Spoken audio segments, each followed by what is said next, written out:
He should not have said it out loud, but once the words left her mouth, there was no taking them back. "You need to understand something," she said quietly, her voice tight with fear. "If I believe you touched me last night, even by accident, your career is over." I didn't move. I didn't argue. I just stood there in my kitchen holding a cup of black coffee while the woman who ran half the company stared at me like I might be the worst mistake of her life. Victoria Lane, CEO of the FinTech division. A woman who could erase my entire future with one sentence. She was standing in my hallway wearing my white dress shirt. Her hair was a mess. Her memory was gone, and she looked terrified. "I don't remember how I got here," she said. Her voice cracked slightly on the last word. That was the moment I realized something important. This wasn't anger, this was panic. "I know," I said. I kept my voice calm, slow, careful. "I figured you wouldn't remember." Her eyes sharpened instantly. "That doesn't make this better." "No," I said, "it does." For a long moment neither of us spoke. Steam drifted from the coffee in my hand. The morning felt fragile, like one wrong word would snap it in half. "I left you a note," I said. Her eyes flicked toward the coffee table behind her. I read it. And it says nothing happened." "That's because nothing happened." She searched my face like she was trying to solve a puzzle that refused to fit. "You expect me to believe that?" "Yes." Silence again.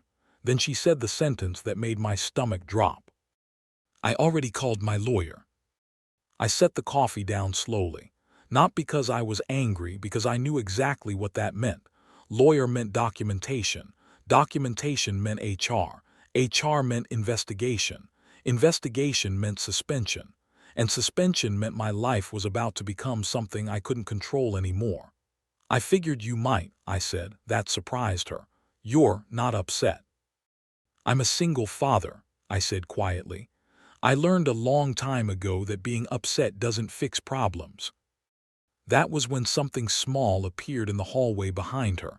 My daughter.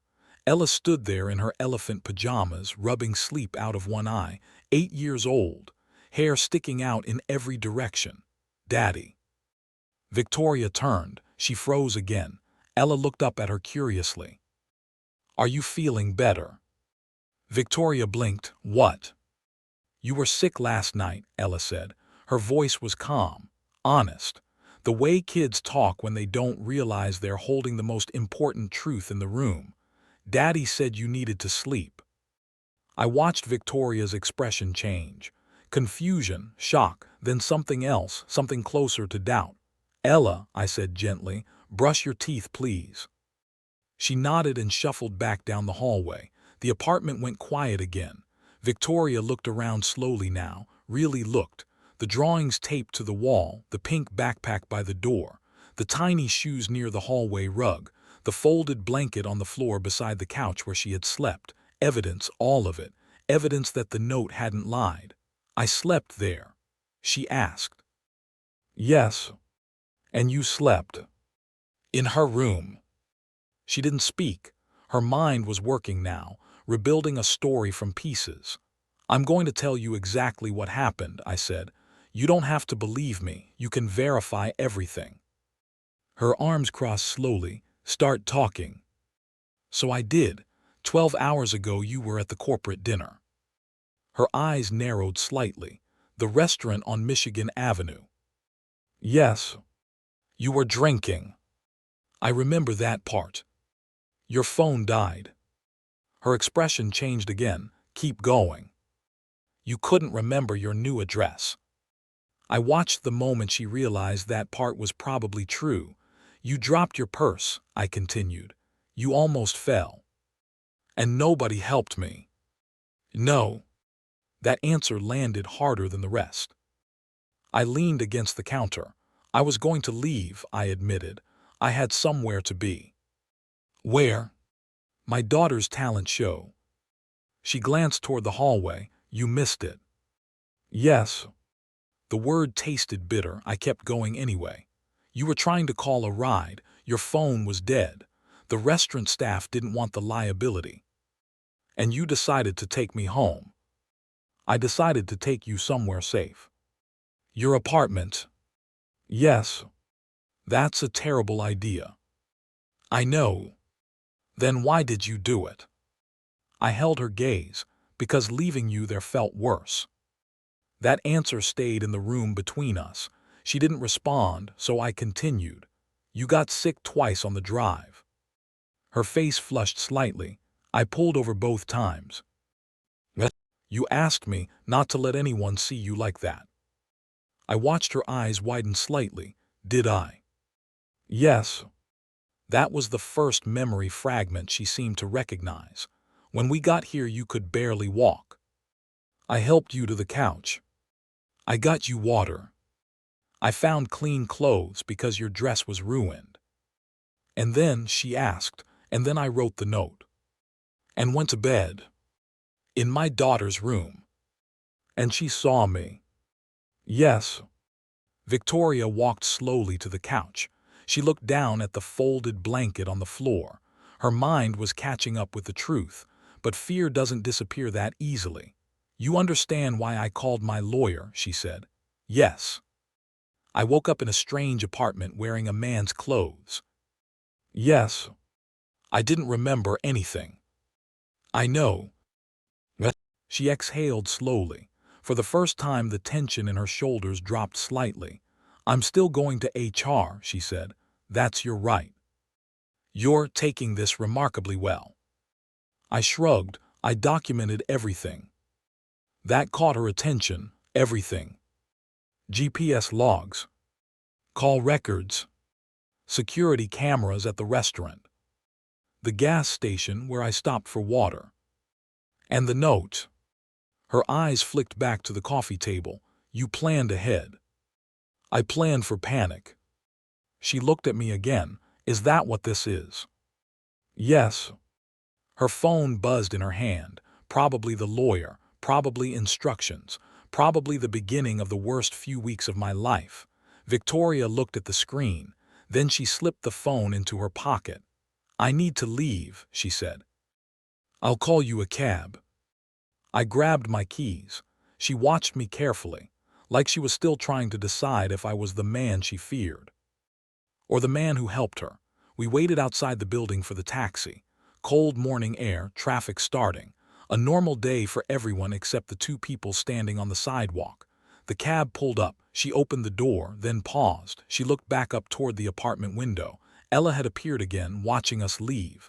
Victoria's expression shifted again. Something uneasy, something heavy. Mr. Cole, she said quietly. Yes. If you're lying. I'm not. She studied my face one last time. Then she got into the cab, and just like that, she drove away. I stood on the sidewalk watching the car disappear. Already knowing something she didn't yet realize. The truth wasn't the dangerous part. The dangerous part was what she might do while she was still afraid. Victoria Lane sent the email 3 hours later. I didn't know that at the time.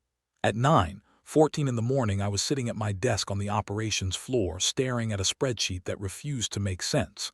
Numbers blurred together while my mind kept drifting back to the same image. Victoria standing in my kitchen, wearing my shirt, saying she had already called her lawyer. I had expected HR eventually. That part wasn't surprising. What I didn't expect was how fast the machine would start moving. At 10:02, my badge stopped working. I noticed it when I tried to get into the supply room. The scanner blinked red. I tried again. Red. Then a hand landed gently on my shoulder. Ethan. I turned. 2 security officers stood behind me, and Mason Reed from Human Resources. He held a folder in both hands. That was never a good sign. Can we talk for a moment? He asked. Everyone around us pretended not to watch, but they were watching. They always watch. We walked to a small conference room near the elevators. The door closed behind us with a quiet click that felt louder than it should have. Mason slid the folder across the table. You're being placed on administrative leave pending investigation. The words landed softly, but they carried weight, heavy weight. I opened the folder. The paper inside was short, clean, corporate language, inappropriate conduct, potential policy violation, executive complaint. I read it twice. My face stayed calm. Inside, something went very still. I assume I'm not allowed to know who filed this. Mason hesitated. Then he gave the professional answer. Company policy protects complainant confidentiality. I nodded once. I didn't need a name. There was only one person it could be. You'll have 30 minutes to collect personal belongings, Mason continued. Security will escort you out. 30 minutes, 8 years of work, reduced to 30 minutes. Understood, I said. The security guard walked beside me back to my desk. The floor had gone quiet, not silent, quiet. That special kind of quiet offices get when people smell trouble. Heads lowered, screens suddenly very interesting. Nobody making eye contact. I packed slowly. Ella's photo from her 5th birthday. The mug she painted at summer camp. A small cactus she insisted I keep on my desk because plants make people calmer. My phone buzzed, a message from the school. Ella asked if you watched the video from the talent show yet. Should I send it again? My chest tightened. I still hadn't watched it. The video Angela sent the night everything started falling apart. I slipped the phone into my pocket. Not yet. I wasn't ready. At 11:47 a.m. I walked out of the building carrying a cardboard box. The security guard held the door open. He still wouldn't look at me. The parking lot was bright. Normal, cars moving. People laughing near the coffee truck. Life going on like nothing had happened. I sat in my car for a long time before starting the engine. Not angry. Not even shocked, just tired. The system wasn't built to find truth first. It was built to reduce risk. And right now I was the risk. I drove to Ella's school. She ran toward me at pickup like always. Backpack bouncing. Hair messy. Daddy. I knelt down to catch her. Her arms wrapped around my neck. Then she leaned back and studied my face. You're early. Work problem. She nodded slowly. Kids notice everything. What kind of problem? The kind adults need a little time to fix. She accepted that answer for the moment. But the next question came 3 days later, and that one hit harder. She came home quiet, too quiet. Kids are rarely quiet unless something's wrong. What happened? I asked. She stared at the floor. Marcus said you did something bad at work. There it was. The rumor machine had reached the playground. What did you say? I said he was lying. Her voice cracked slightly, but he said his mom told him. She looked up at me with wet eyes, and moms don't lie. That sentence nearly broke me. I pulled her into a hug. Sometimes adults hear only part of a story, I said. What matters is what's true. What is true? The truth, I said carefully, is that I helped someone who needed help. That's not bad. No, I said quietly, it is. She stayed quiet for a moment. Then she asked the question every parent fears. Are you going to jail? I held her tighter. No, sweetheart. This is just a work problem. But inside I wasn't so sure anymore. The investigation stretched into weeks, 3 of them. 3 long weeks of waiting. No office, no paycheck bonus, no overtime, just bills stacking up and whispers spreading faster than facts. Friends from work stopped texting. Neighbors started looking at me differently. Even the grocery store cashier seemed uncomfortable. The system had already decided something important, not whether I was guilty, but that I was suspicious. That's all it takes. Suspicion spreads easier than truth. I spent those weeks building my own timeline. GPS records from my phone. The gas station receipt where I bought water. Call logs from when I asked Angela to take Ella to the show. Security cameras from the restaurant entrance. Every piece of proof I could find. But submitting evidence felt strange. Like defending yourself too early might look like guilt. It's a strange system. Innocence sometimes looks suspicious if you fight too hard to prove it. 3 weeks later, Mason called again. Follow-up meeting, he said. Same conference room. Same neutral tone. The complainant does not remember the events of that night. Because nothing happened.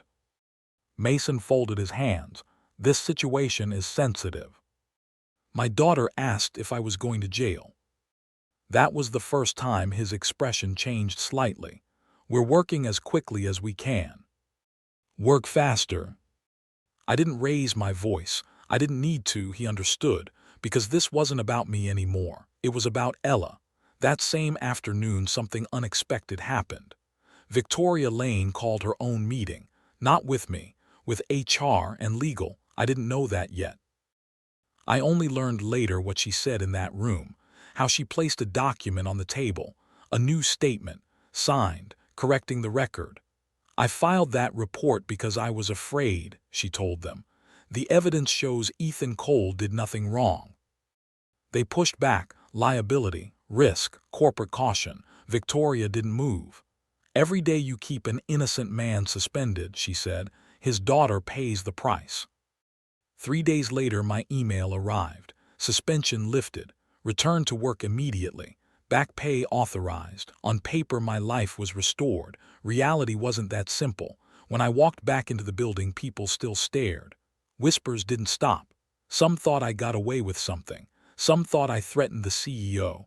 Rumors never care about facts. They just want something interesting to repeat.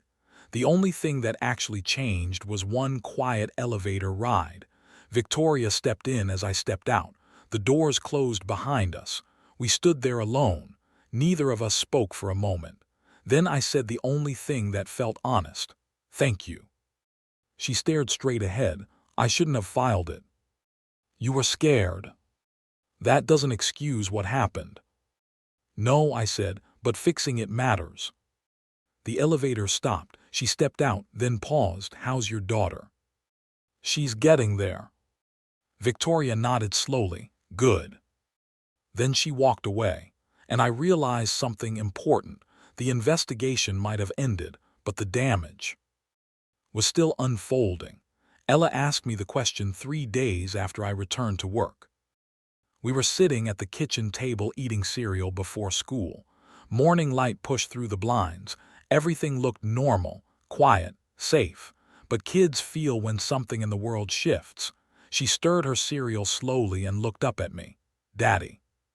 Yes, sweetheart. Are the people at your job still mad at you? The spoon paused halfway to my mouth. Kids hear things, parents whisper, teachers talk in hallways. Gossip travels faster than truth, especially when adults think children aren't listening. I don't think they're mad, I said carefully. They're just confused. About what? About a story they only heard half of. She nodded slowly, like she was trying to understand something bigger than an 8-year-old should have to think about. Then she asked the question that stayed with me all day. Did you still do the right thing? I didn't answer right away, because the honest answer was complicated. Helping Victoria had been the right choice, but it cost me my job for weeks. It cost my daughter her father in the front row at her talent show. It cost our peace. Finally, I said the only answer I could live with. Yes.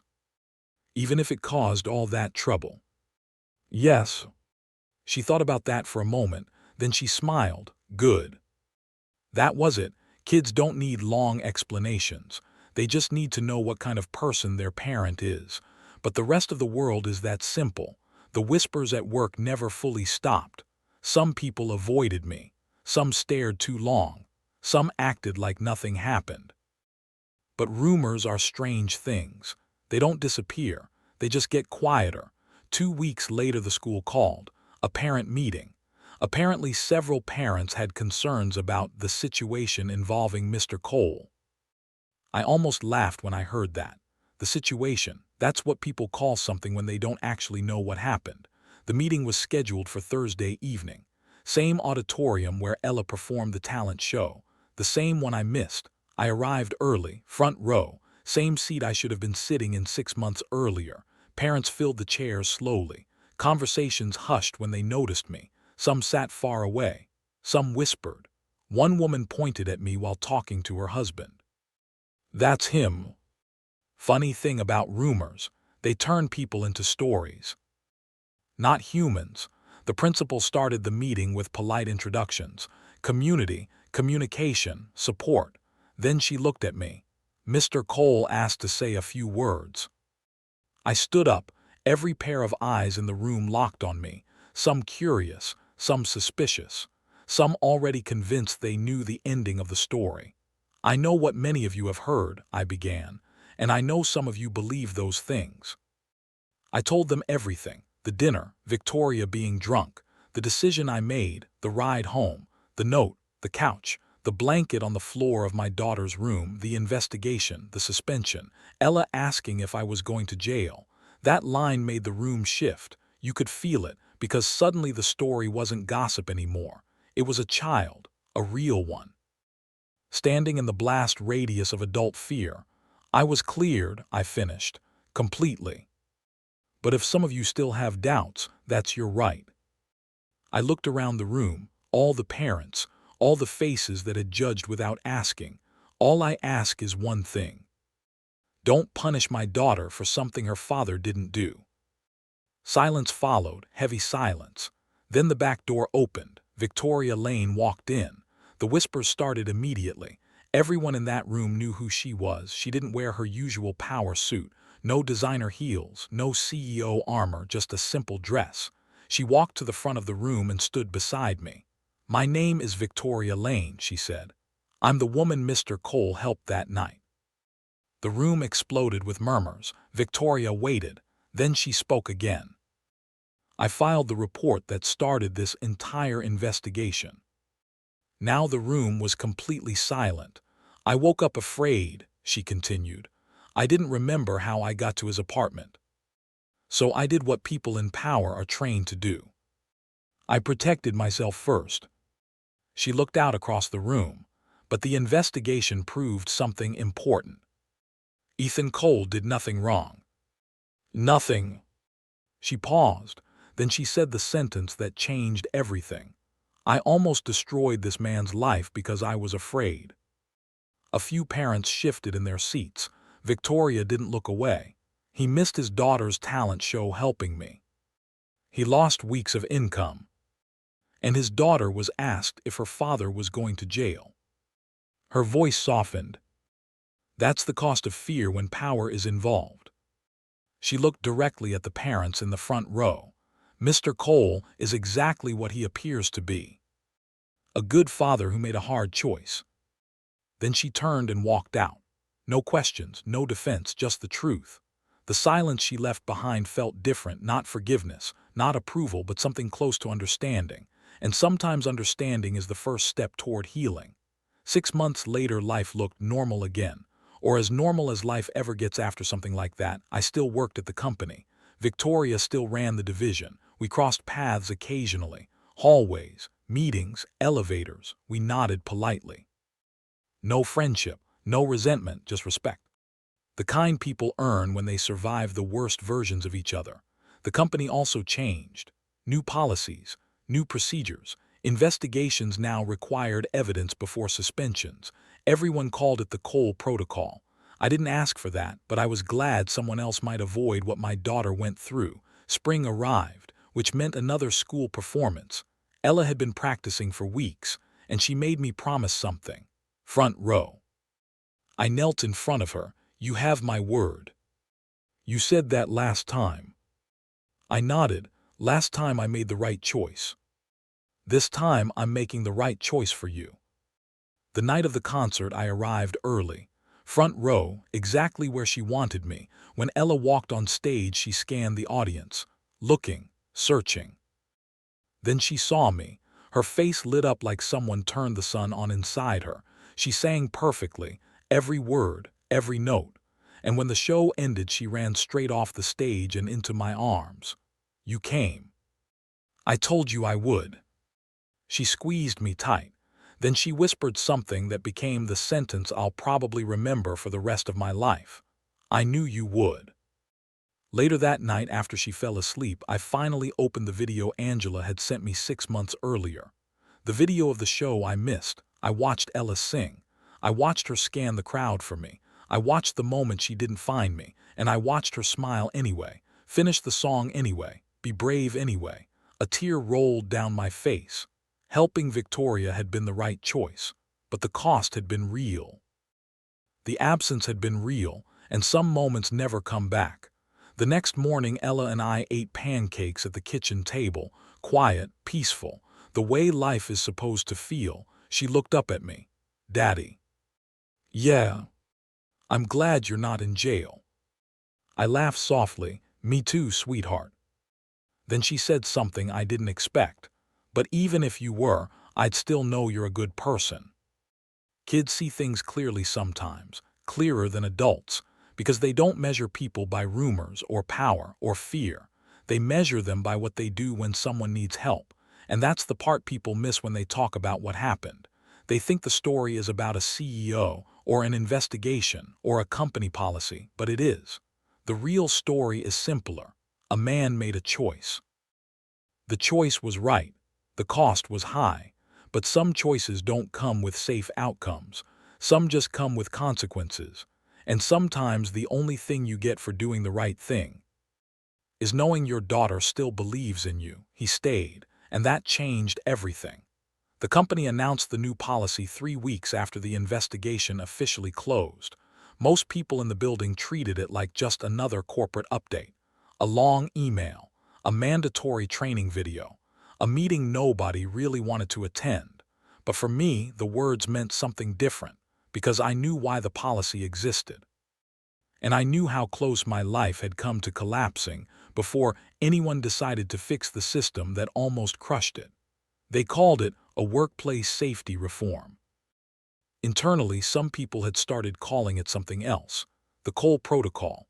I didn't ask for that name. I didn't want it. But the meaning behind it mattered. From now on, no employee could be suspended over an allegation without preliminary evidence review. From now on, investigations had to move faster. From now on, both sides of a complaint had protections.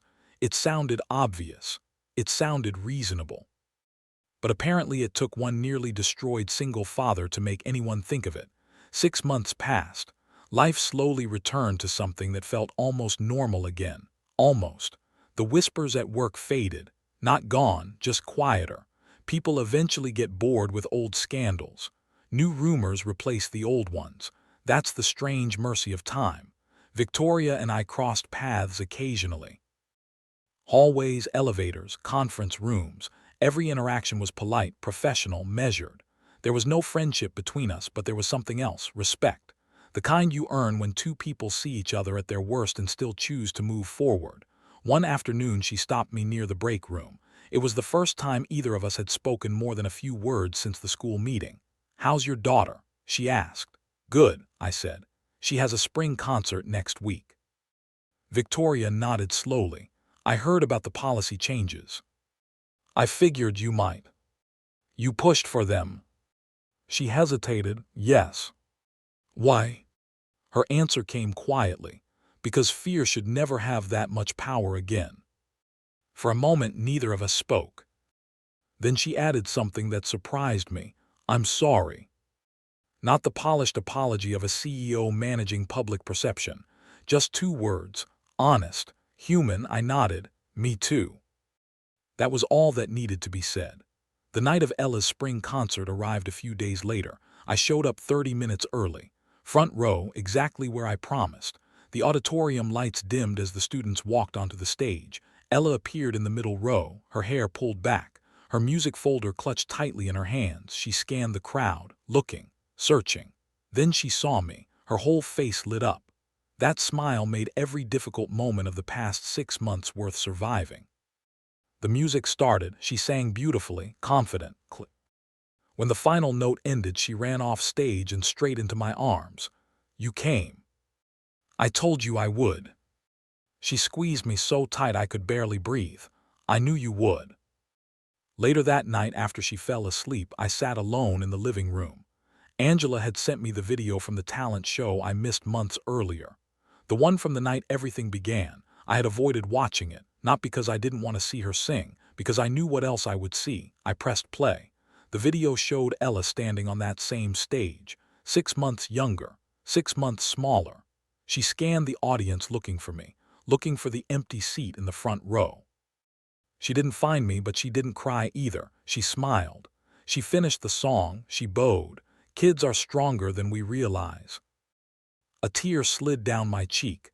Helping Victoria that night had been the right choice, but the cost had been real. The moment I missed was real. Some sacrifices don't come with refunds.